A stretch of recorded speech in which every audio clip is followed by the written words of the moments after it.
Huwag akong tularan. College graduate po ako. Sa kursong education. Secondary major in economics. Ako po pala si Gemma.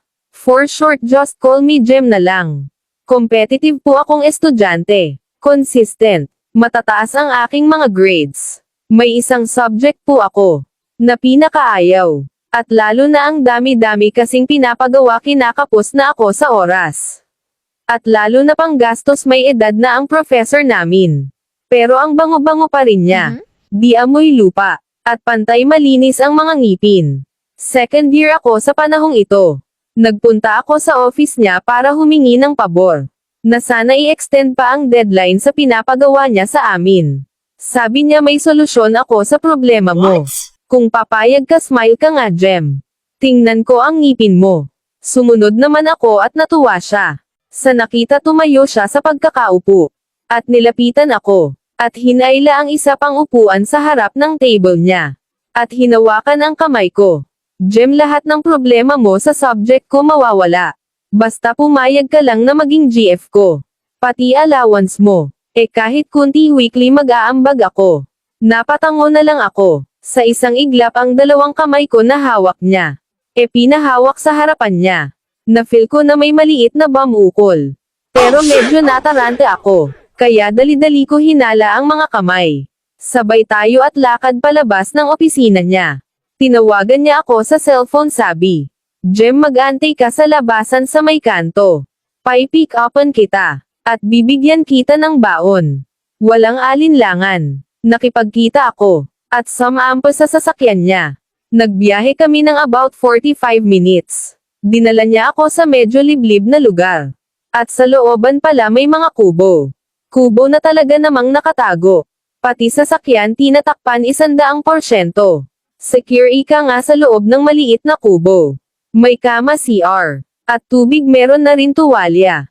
At sabon. Lalo na malinis at mabango pa. Niyakap niya ako. At di na ako tumanggi nang habarin niya ang damit.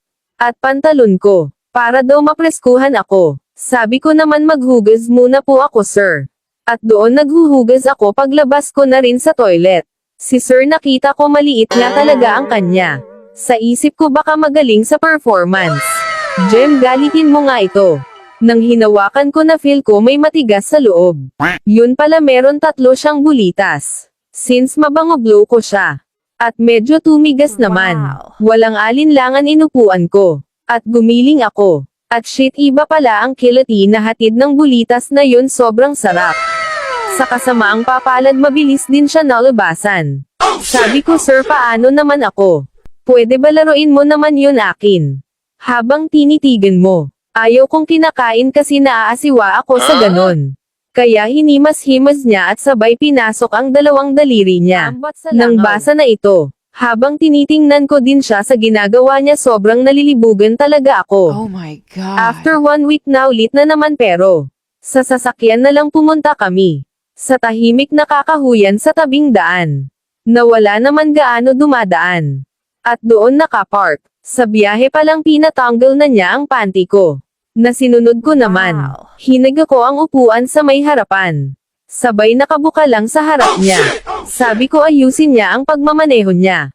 Nakiusap siya na kainin niya ako. At kainin ko daw siya. Nag-oo na lang ako. Malaking tulong siya sa pag-aaral ko. Lalo na sa financial. Ngayon nakagraduate na ako. Tumatangi na rin ako. Pero minsan naiisip ko pa rin siya. Ang mga ginagawa naming dalawa na hindi ko nakakalimutan. Dahil sa sobrang sarap na naranasan ko kay sir. Hanggang nawalan na kami ng kontak sa isa't isa. Paminsan-minsan nagkakasalubong pa kami sa tindahan. Oh my God. Kasama niya ang kanyang asawa na matanda na. Nasabi nga daw sila ay nagbubukod na rin ng kwarto. At ako naman ay nag-graduate na sa aking kurso. Share ko lang talaga ang aking kwento ko sa buhay. Huwag po ninyong tularan ng mga kabataan kung mayroon man dito. Kasi naiisip ko na kukonsensya din ako, lalo na sa asawa niya. From Gem, maraming salamat po sa lahat.